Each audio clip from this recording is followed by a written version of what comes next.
నిన్న గుడివాడలో జరిగిన కదిలిరా సభలో ఎమ్మెల్యే కొడాలి నాని మరియు గుడివాడ నియోజకవర్గ అభివృద్ధిపై చంద్రబాబు చేసిన వ్యాఖ్యలను గుడివాడ వైఎస్ఆర్సీపీ అధ్యక్షుడు గొర్ల శ్రీను సీనియర్ నాయకులు మండలి హనుమంతరావు ఖండించారు. పార్టీ కార్యాలయంలో జరిగిన మీడియా సమావేశంలో ఇరువురు నాయకులు మాట్లాడారు. 14 ఏళ్లు సీఎంగా ఉన్న చంద్రబాబు గుడివాడ కోసం ఏం చేశాడో చెప్పకుండా ప్రజలను మోసగించే ప్రయత్నం మాత్రమే చేశాడని నాయకులు అన్నారు. పూర్తి అనాలోచిత అసత్య ఆరోపణలను చంద్రబాబు చేశాడని ఆగ్రహం వ్యక్తం చేశారు. గుడివాడలో ఆఖరికి కుక్క చచ్చినా దానికి కారణం కొడాలి నానినే అనేలా చంద్రబాబు మాట్లాడాడని ఆగ్రహం వ్యక్తం చేశారు. చంద్రబాబు చెప్పిన పచ్చి అబద్దాలను ప్రజలెవరూ విశ్వసించరని, గుడివాడ అభివృద్ధి, పేద ప్రజలకు ఇళ్ల స్థలాలు, టిట్కో ప్లాట్ల అభివృద్ధి ఎవరి హయాంలో జరిగాయో ఆధారాలతో సహా నిరూపిస్తామని సవాల్ చేశారు. వేలాది కోట్లతో జరుగుతున్న గుడివాడ అభివృద్ధిని చూడని కబోదులు టీడీపీ నేతలని ఎద్దేవా చేశారు.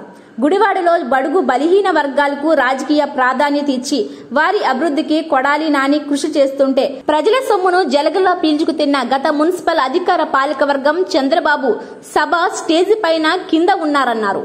పెదమల్లు ఆంజనేయులు మరణంపై చంద్రబాబు చేసిన వ్యాఖ్యలను ఆయన కుమారుడు మణికంఠ కుమార్ ఖండించారు. చంద్రబాబు చేసిన వ్యాఖ్యలు పూర్తిగా అవాస్తవమని, తన తండ్రి మరణ వాంగ్మూలంలో మన కుటుంబానికి న్యాయం జరగాలంటే అది కొడాలి నాని వల్లే జరుగుతుందని ఆయన స్వయంగా రాసిన విషయాన్ని కుమారుడు మణికంఠ కుమార్ తెలియజేశారు.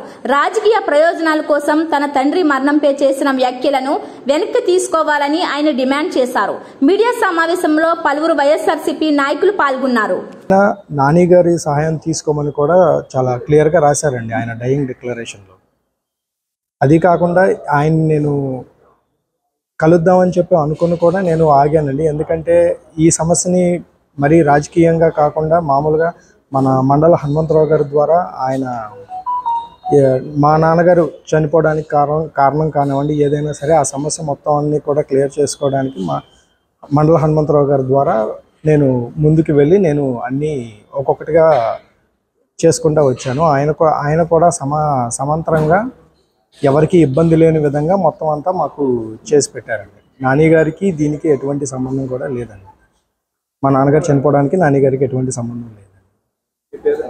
నా పేరు పెదమల్లి మణికంఠ కుమార్ అండి. మా నాన్నగారి పేరు ఆంజనేయులు గారు. నేను మా చెల్లెలు గారు.